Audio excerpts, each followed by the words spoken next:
The Gateway brings you the day's news from the St. Louis region and across Missouri. It also includes stories from the Illinois side of the river and our Metro East reporter, Will Bauer. In Alton, in Belleville, in East St. Louis, in Edwardsville, in Cahokia Heights, at Scott Air Force Base, I'm Will Bauer. St. Louis Public Radio. Listen to reports from Will and all of our journalists weekdays on the Gateway, on the STLPR app, and wherever you get podcasts. Hello and welcome to the post-election Politically Speaking podcast. Postmortem. Postmortem. And very sleepy. Yeah. I'm Chris McDaniel, a very tired political reporter with St. Louis Public Radio, and I'm joined by the also tired Jason Rosenbaum of the St. Louis Beacon, but enthused. Very enthused. Good. And Joe Mannies of the St. Louis Beacon, who's very tired, but yeah, kind of wired. Wired and tired. Yeah, I think we all went to bed around 3 o'clock. I went to bed at 5, which is ridiculous. I don't remember what time I eventually fell asleep, but it was too late for anybody's comfort. It was all sort of a stupor. But let's get right down to it. Claire McCaskill soundly trounced Congressman Todd Akin. That might be an understatement.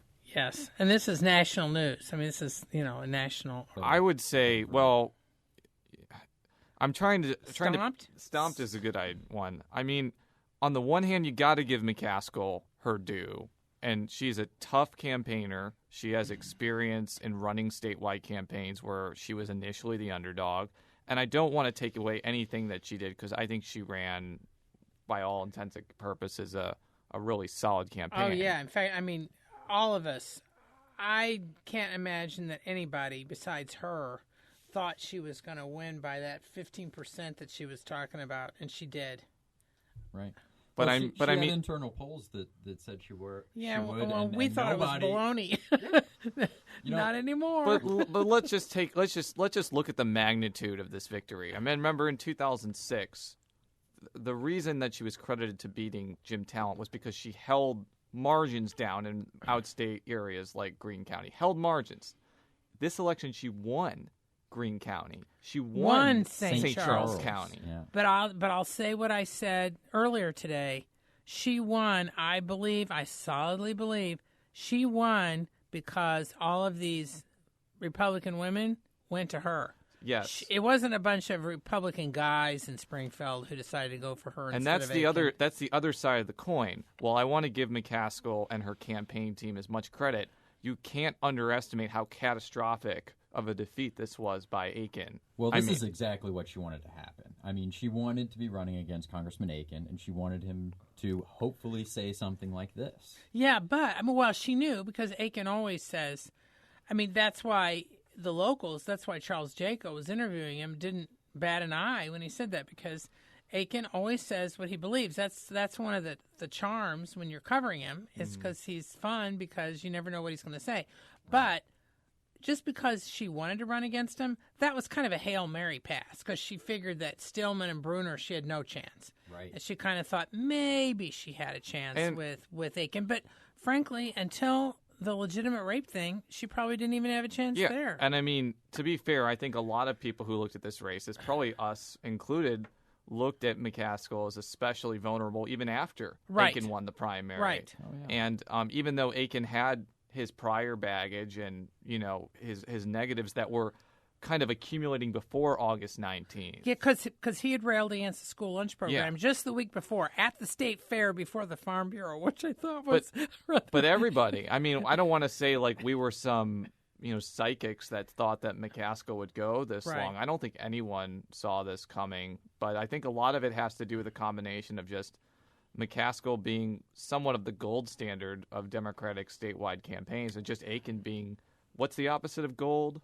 I mean, you can take whatever element you can, but I mean, we've talked on this show about all sorts of stuff that this campaign seemed to have done wrong over the last few weeks and months. So. But I think you also can't underestimate the power of the national Republicans, what they the responsibility that I think they share. I think that Republicans in Missouri who are Akin backers can legitimately say that if the national Republicans hadn't fed on the furor and called for him to get out, and Karl Rove pulling out his money and all this other stuff going on, the margin was such that maybe McCaskill would have pulled it off anyway. But the point is, by 15 percentage points, I think Akin he got marginal help. I mean, he's doing I got 3 robocalls to my house on election day. Were they about from Jonathan Akin? Dowd? One was, the other 2 were not. But, I think we can look at all the reasons why Akin lost, and I think that could be studied in several political science books. But I think it goes without saying that there were opportunities for other Republicans to run against McCaskill. Right. Be it Jim Talent, who may have been hesitant to go at it again, but also some members of the congressional delegation like Joanne Emerson, Blaine Luchtenmeyer, and Sam Graves. Any one of those candidates, I think, would have performed better than Akin, but they took a pass by wanting to stay in their current positions. And if somebody else would have stepped up, I think, besides the 3 people that came about, I think this race may not have had a different outcome, but I think that the margin would have been considerably different. Well, it might have had. I mean, I would say, just looking at it just from the surface, without getting into issues and all this other stuff, that Talent, Emerson, or Graves would have beat her. Mm-hmm. I think even Luchtenmeyer would have had a chance because he's run statewide before. So, he was thinking about that too, but I mean, he doesn't have as much name recognition. Well, as and the as far others. as just, and I'm not looking just at whether or not they run statewide, but the way their own political organizations, whether or not they have a political mind. I mean, McCaskill and Roy Blunt are both great political minds. Mm-hmm. I mean, Roy Blunt was the brains behind his huge victory in 2010. Right. Claire McCaskill was the brains behind her huge victory Tuesday. And it's fascinating that they both won, Republican, Democrat, were now represented by senators who both won by huge margins, and that they were basically the brain trust behind it. It's going to be interesting how they interact over the next couple of years.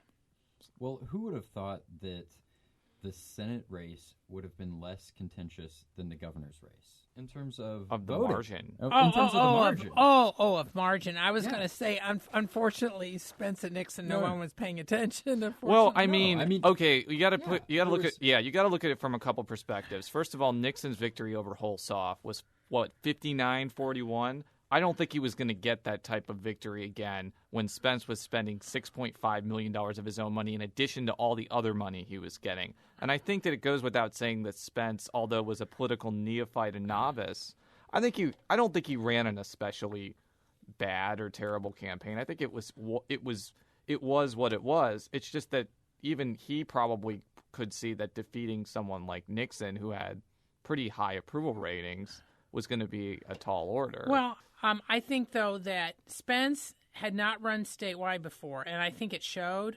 While he is a sharp businessman and actually was good to deal with as a reporter, he was actually, in some cases, more approachable than the governor and stuff.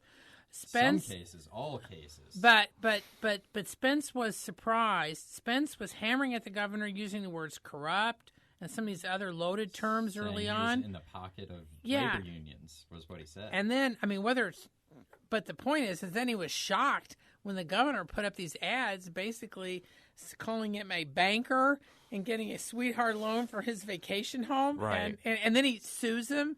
And he was, even at his concession speech Tuesday night, was kind of like, well, I couldn't believe how negative the governor got. And it was kind of like, well, when you call him corrupt and in the pocket, what do you expect? And I think that was because he was a first-time candidate. But I think that happens sometimes when you have a wealthy person who runs statewide the first time in whatever state. Yeah. I think they can get kind of shell-shocked by what's being thrown at them, especially if they're throwing out stuff. Yeah, and it's fun to needle the governor regardless of who the governor is. But Nixon has run statewide, 7-8 times now. Yes. I may be exaggerating, but it's not really that much of an exaggeration. Correct. He has won, he's lost, he's kind of won twice by pretty decisive margins. And I really do believe that if you have that experience running statewide, including losing... Yeah, 8 times I was counting in my head. I think that gives you a lot of insight and experience of how to go through a campaign. And I think Republicans had to know that going in, and I don't know if they could have gotten somebody else because, we talk about Peter Kinder being the assumed nominee, and he kind of dropped out and went to the lieutenant governor's race, and he won, by the way. He's the only survivor. The only Republican survivor. But I don't really know who else could have done better. At this point. Well, after Steve Tilley took himself out for Light Gov, who many of us had thought Steve Tilley was the one who was going to be the next Republican powerhouse, Light Gov and maybe Gov, and then after he sort of, for personal issues, dropped out forever, the Republicans don't have a deep bench. Not that the Democrats do either, but the Democrats do have a number of people in waiting because they have so many people who have won statewide office and now hold statewide office. They've got a bench of people to run for governor in 2016. Yeah, I think that there is a bench, for example, in the Missouri Senate with Republicans that I think could run for attorney general, treasurer, lieutenant governor. Some people who come to mind, I'm just name dropping: Eric Schmidt, Kurt Schaefer, David Pierce. All those people, I think, could run for statewide after their, Schmidt didn't even have an opponent. Schaefer won 57% in a traditionally Democratic district. Pierce has gone through a labyrinth of things to win 2 elections to the Senate. And there are others, too. I'm just singling those out as examples. But they have a bench for those. For governor, though, I think it's really questionable, especially if the presumed opponent is either someone like Chris Koster, who won with 55% of the vote. And he's a former Republican. Chris Koster's kind of this hybrid. Yeah. Or, someone like Zweifel, who also won re-election over Cole McNary. I think those are the two. Closer, the two presumed people, though they might work something out where they don't have to run in a primary against each other. But, that could happen, especially after Nixon leaves office due to term limits in 2016. Yeah, because Koster's been working. It's something that I've been planning to write about. Koster was working a lot during the campaign to kind of forge some, if not alliances, at least good relations with many of these other Democrats running for office, either by giving them money or showing up at campaign events with them. He was definitely doing the laying the groundwork. Yeah. Well, most of the statewide races were not really closer than, 4 or 5 percentage points. And in fact, even Kinder's race, although it was 4%, that's actually his largest margin of statewide victory in his 3 runs. He barely beat Becky Cook. He beat Sam Page by a little over 2%. Yeah.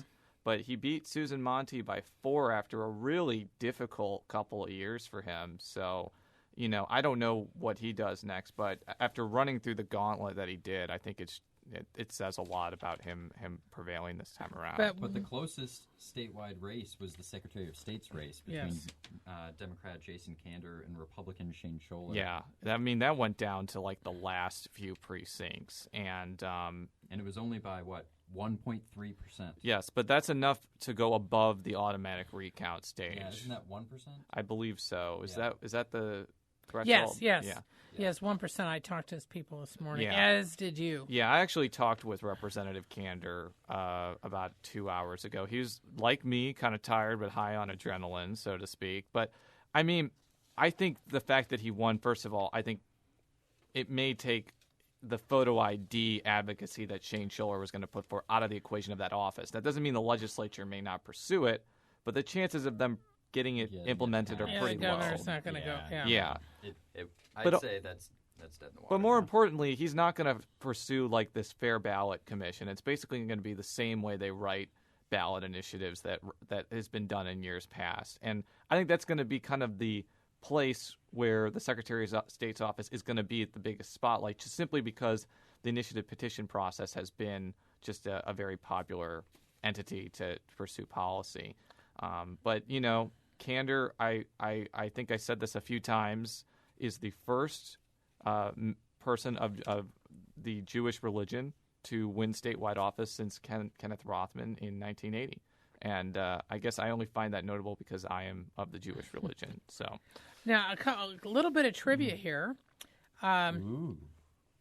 Okay, Barack Obama and Romney, who I've mentioned before, that the presidential campaign was like in its own universe and really didn't have much effect on anything down ballot. There was 2,744,935 votes cast for president. Mm-hmm. The decline, little sound effect there, which helped.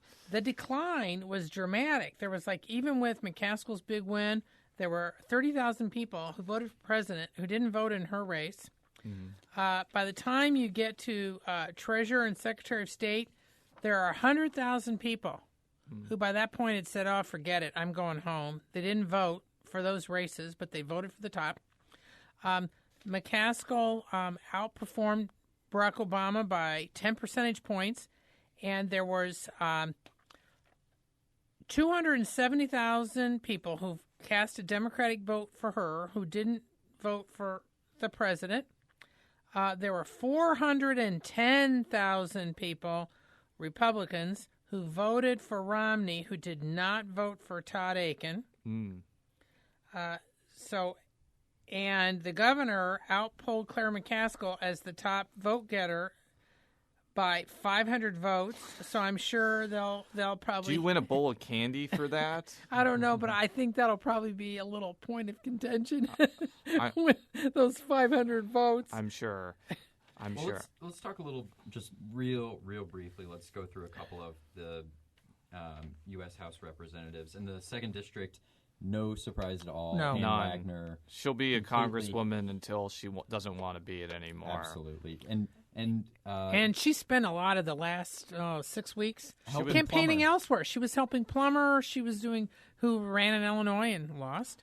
And she was doing stuff for other Republicans around the state. Yeah. Well, speaking And of region. Plummer losing, at least last night he was not ready to admit that. We had our own Tim Lloyd there at the election night watch party.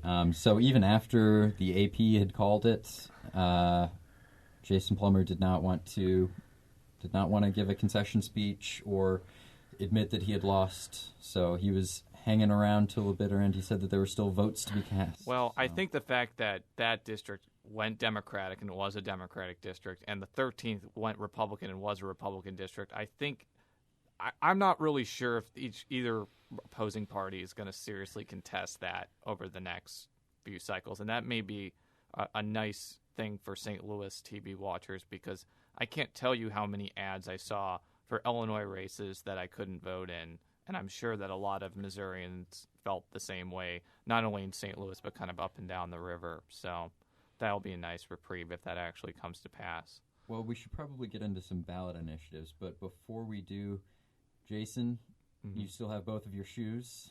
I do. Yes. I do not have to actually eat my shoe because Romney did not get 60% of the vote. Yes. And I had prepared to put 53%. I had prepared to use some sriracha or some hot sauce on it because I put that on everything, but It was a pretty safe wager, though. I think 60% that was kind of like betting that the Cubs wouldn't win the World Series. It's kind of a assumption at this point. So Romney's total, which was 53.9%, is roughly in the range of Bush. I mean, that's more. Bush 2 in 2004. Right.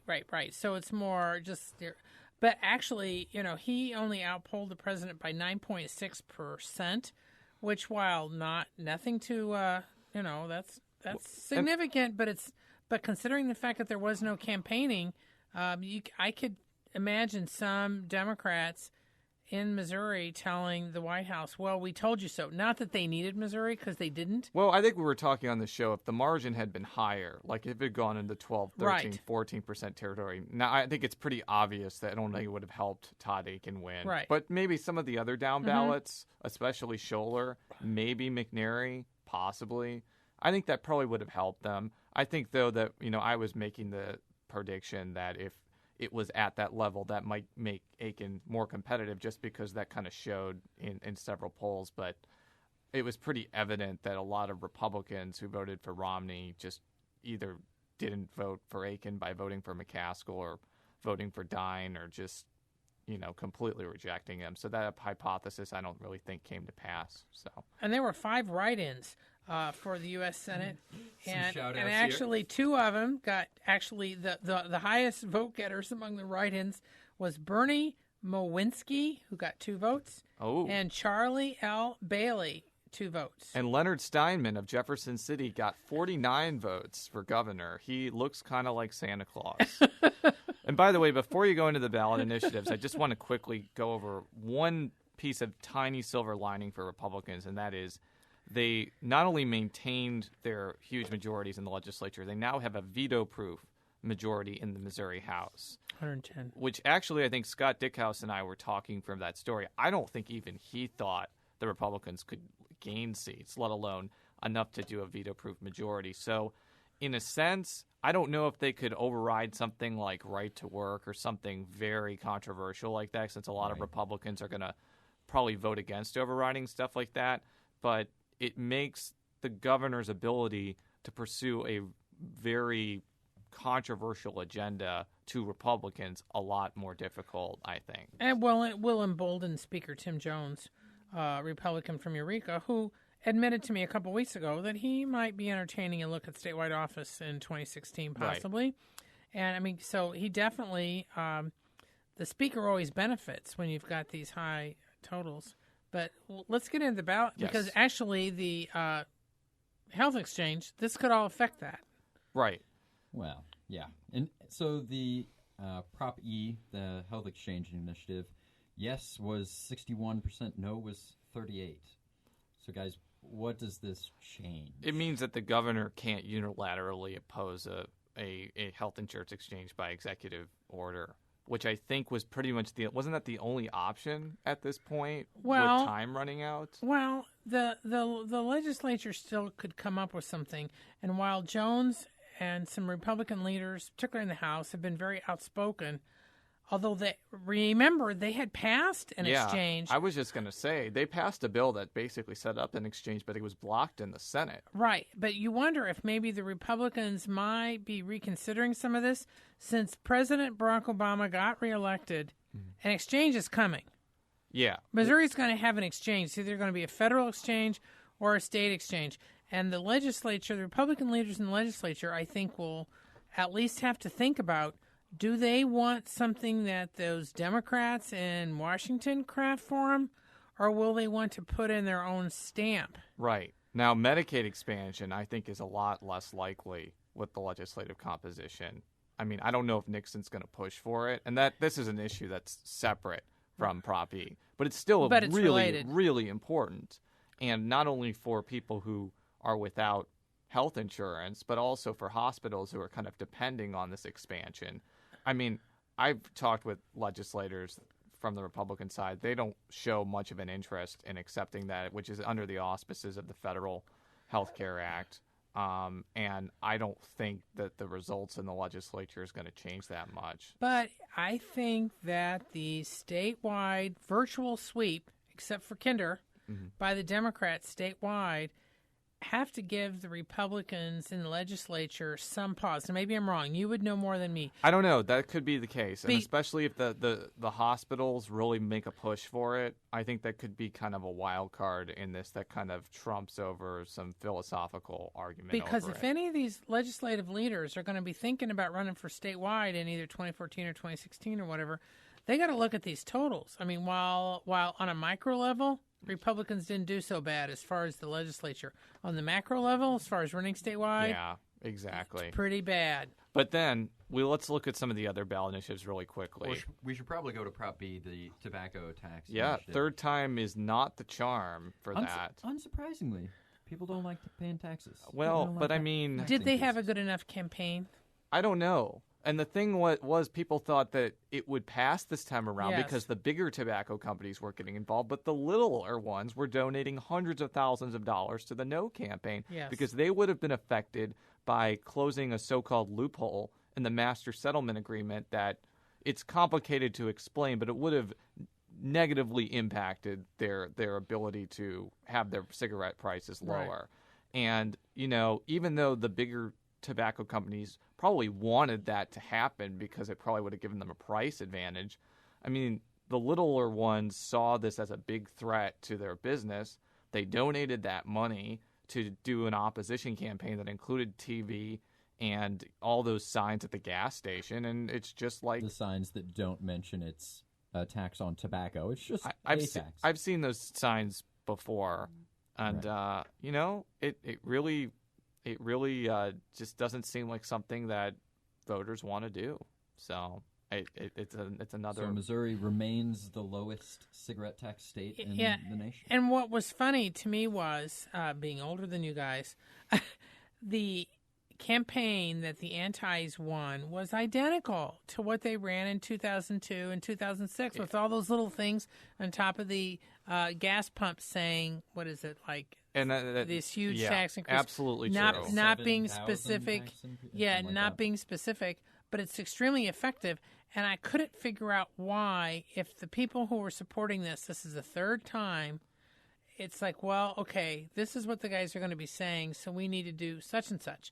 And it seemed like they weren't prepared to really counter the successful ground game that the opponents of the cigarette tax had. And it just surprised me, because I would think by the third time You would know better. you would at least figured out some strategy. Yeah, I will say, though, if it had passed, I don't think there would have been anything stopping the legislature from changing how that money would have been diverted, either by changing the statute or just, Absolutely. I think people make that argument all the time in propositions, but it's a really difficult argument to make when it's a statute and not a constitutional amendment. So the other two ones were... Speaking of constitutional amendments, yeah. Constitutional Amendment 3 was... Oh, it lost bad. Lost big time. Really Yes. bad. Yes was only 24%.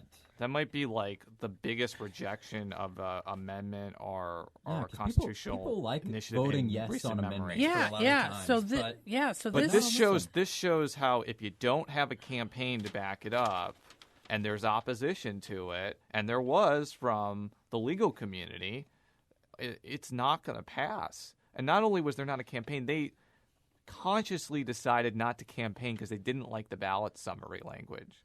So, I mean, nobody should be surprised by this result.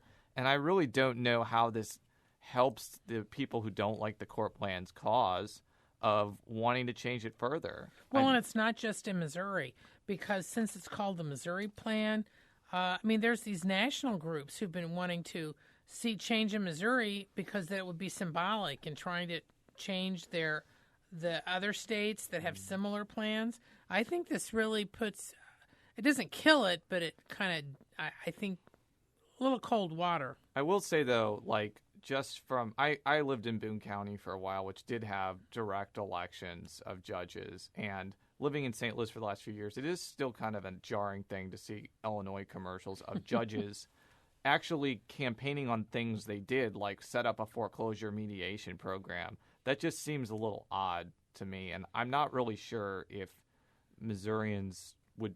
That might be a new thing for Missourians if that becomes on a statewide level for Supreme Court or whatever. But not saying it's good or bad. It's just different from the way Missouri goes in nonpartisan court plan places. Well, very quickly, we will talk about Prop A, local control of the police department. Yes. St. Louis will now have control over its own police department. It was pretty soundly passed by 64% to 36%. Right. I think a lot of people saw, should St. Louis be in control of its police department? Yeah, why not? I don't know. Because I think it shows how term limits, I've mentioned this before, affected how the legislature approaches this, because before there was term limits, you had a lot of influential regional legislators, especially in the city of St. Louis, who actually controlled or had heavy influence over police promotions and stuff like that. Well, with term limits, nobody's there long enough, and also, as a result, the legislators no longer care as much about that. I mean, most of the opposition to this was either police or some city alderman, all that. I think this is going to be fascinating to see the talks between the mayor's office and the police department over this, and this could be a factor in the mayor's race somehow. And just as a side note, from somebody who's been following money and politics, Rex Singfeld, who, as we always mention, is a donor to the St. Louis Beacon as well as to a bunch of other causes, this was one of the things that he backed significantly. It was one of the examples of things that he funded that passed. He obviously gave a lot of money to Shane Scholler, and he lost. I think he gave some money to some candidates in the primary, legislative candidates that didn't win. But, this was an example of a success last night of him giving a lot of money to something, though it wasn't as much money as say the earnings tax proposition that was a couple years ago, because I think I read in your story that they decided not to do like a huge sweeping media campaign for this. So and you wonder, and I don't want to single Sinkfeld out, but wealthy donors.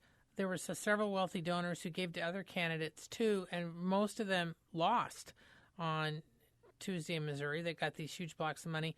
It makes you wonder if they might be reconsidering. I mean, if maybe Sinkfeld or others might, again, focus more on issues and less on people. Because Sinkfeld has been moving in that direction, though he did give to a lot of candidates.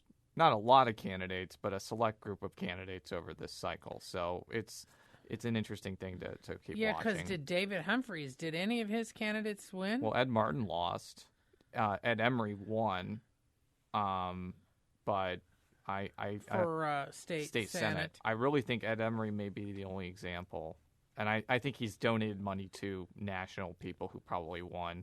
And I think he's donated in the past to people who won. But this was, even though Ed Martin got like $450,000 from him, it wasn't anything that helped him.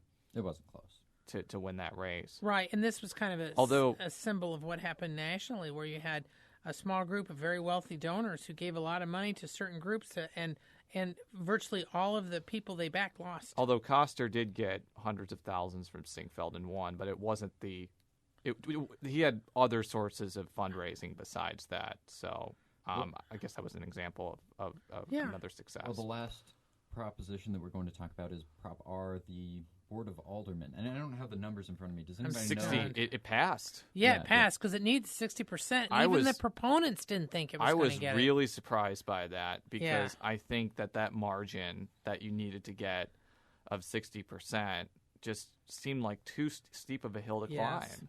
But it passed. So what's it going to do now? Well, nothing for the time being, but if I still live in the city of St. Louis in 10 or 15 years, when the next census comes around, it means that the aldermanic wards are going to be larger. There probably will be more competition for aldermen because it doesn't go into effect for 10 years. And I don't know what effect that would have on city government, to be honest, but it just means there's going to be fewer aldermen in about 10 years from now. Yeah, and it may I'm just wondering, I'm thinking out loud here, but I'm wondering if it might more professionalize. See, Board of Aldermen increasingly have attracted candidates who had been in the legislature and they were termed out, which never used to be that way. I mean, before your time, people would be aldermen and then they'd be legislators. Now they're doing it the other way. Like Chris Carter, for example. Right. So or Quincy Troop. I may be mispronouncing his name. But yes. You've got it right.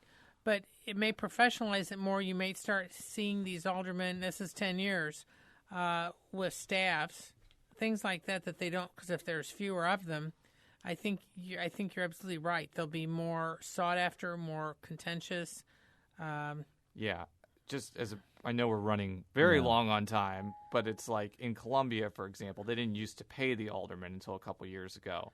And I think that after they get a stipend out there, it may attract people who wouldn't have run for the office when you were getting paid anything. I don't know if that's a similar example because I don't know if they're going to pay the aldermen more. Well, yeah, that's what I'm wondering. If there won't be a move to pay the surviving aldermen you may more. have to if the awards are bigger. So I don't know how much savings money-wise. It may change the dynamics, but I mean, this is so far away. I don't really know if we're going to be able to guess. It will definitely change the dynamics. As someone who used to cover City Hall before the two of you were born, that's absolutely true. It will definitely change the dynamics. Well, if it takes place in about 10 years, we'll cover it for beyond November. Wow, that's a lot of beyonds. Well, hey, in 10 years, all of the other URLs will be taken. So we're going to have to buy That's true. That's an excellent point. But we will be back later on. You can read our election stories on beyondnovember.org. I'm on stlpublicradio.org. Joe and Jason are on stlbeacon.org. You can find me on Twitter at CS McDaniel. At J Rosenbaum. At J Mannies. And I want to do a shout out to everybody who ran for office, win or lose. That takes a lot of guts. Absolutely. And I give them a little round of applause. It's a tough business. I know that people like us are chirping birds while they're running, but people who do decide to do that sacrifice a lot, and a lot of them are very good people at win or lose. Yes. So. And especially for the people who did lose, it shows some class being able to talk to members of the media after a loss, I think. So until next time, so long. So long. Bye-bye. If you have a smart speaker, you have access to the entire world of NPR and St. Louis Public Radio. All the latest news and all the captivating stories. Activate our voices with yours by telling your smart speaker to play St. Louis Public Radio.